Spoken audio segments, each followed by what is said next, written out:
Hello mga mare, alam nyo ba na it's 99 March Deal Madness ngayon ng McDo? Dahil habang ako ay nag-i-scroll sa Facebook ay nadaanan ko nga yung isang vlog ng isang sikat na vlogger. Kaya naman agad-agad ay kunento ko nga ito sa aking jowa dahil syempre kapag nga ikaw ay nagkwento ang kasunod doon ay aakiting ka na, gano? Tapos saktong-sakto pa na nandito nga ako sa kamay nilaan kaya naman talagang napakarami ng branches ng McDo dito. Pero kung nandoon nga ako sa Lopez eh hindi ko na nga tatangkain dahil napakalayo nga ng McDo doon at sa Gumaka pa nga matatagpuan. Bali lumakad nga lang kami papunta dito sa McDo at pagkatapos dito na nga kami agad dumiretso sa may counter. Bali tinanong ko nga muna sa cashier kung paano nga namin makiklaim yung mga great deals para sa akin. Tapos ayun na nga i-redeem ko nga lang daw yung mga gusto kong bilhin at syempre tinanong ko din kung ilan nga ang pwede kong bilhin. Bali 3 order nga daw yung pwede kong i-claim dito at yung 3 in-order ko nga ay nagkakahalaga lang ng 298 pesos. Tapos ito pa mga mare ha, dapat hindi nyo ito makakalimutan. Dapat pagpupunta kayo dito may kasama kayong jowa para may magbabayad.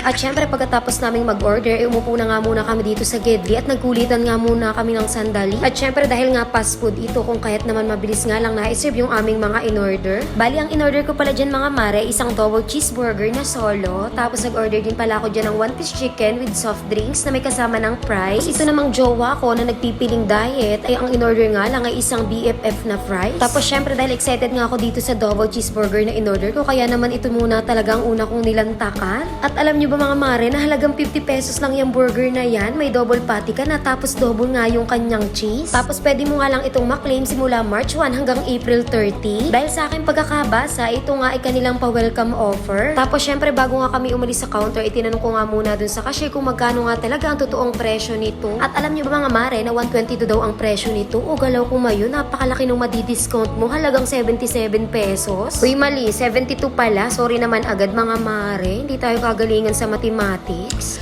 Tapos syempre hindi ko nga rin pwedeng palampasin itong ang chicken McDo nila na nagkakahalaga nga lang ng 99 pesos. Dahil sa halagang 99 pesos mga mare ay meron ka ng isang fried chicken, isang kanin, isang fries at meron pa kang kasamang coke. Tapos mga mare yung regular fries pala nito kapag nga hindi naka-promo ay parang nasa 150 plus nga raw sabi nung cashier. Kaya naman kung malapit kayo sa McDo mga mare ay subukan nyo na to dahil talagang legit na legit nga ito mga mare. Tapos kung gusto mo nga rin maklaim yung ganito nyo mga mare ay makinig nga kayo sa aking sasabihin. Dahil ang kaunahang requirement ay dapat nga ay may kasama nga kayong jowa para talagang nakatipid kayo ng todo. Charot!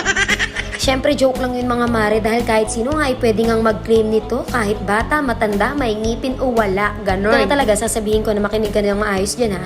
Kailangan mo lang mag-download ng McDo app, then mag-sign in ka. Tapos ayun na, napaka-basic, ganun lang. Tapos makikita mo na dun yung mga deals, mamimili ka dun kung anong gusto mong orderin kasi madaming mga 99 deals doon. Tapos ito pa mga mare na kailangan yung tandaan na dapat pag napanood nyo to ay kailangan yung magmadali. Dahil limited offer lang to na nagsimula noong March 8 hanggang March 15 lang to mga Mars. Dahil kung March 16 nyo pa to gagawin ay wala na mga Mars. Wala na talaga. Pero meron pa naman talaga kaso nga lang yung presyo niya ay balik na nga sa dati at hindi na nga yung ganun kamura. Kaya dalian nyo na dyan mga mare at talaga namang mapapamura kayo. Balik kumagat nga lang pala ako dyan sa chicken dahil nga busog na nga ako dun sa burger nga na kinain ko. Dahil nga ang dami talaga nung aking in-order dahil sayang naman yung discount, di ba mga mare? Kaya ayun, inuwi ko na lang sa bahay tas mamaya ko na nga lang kakainin.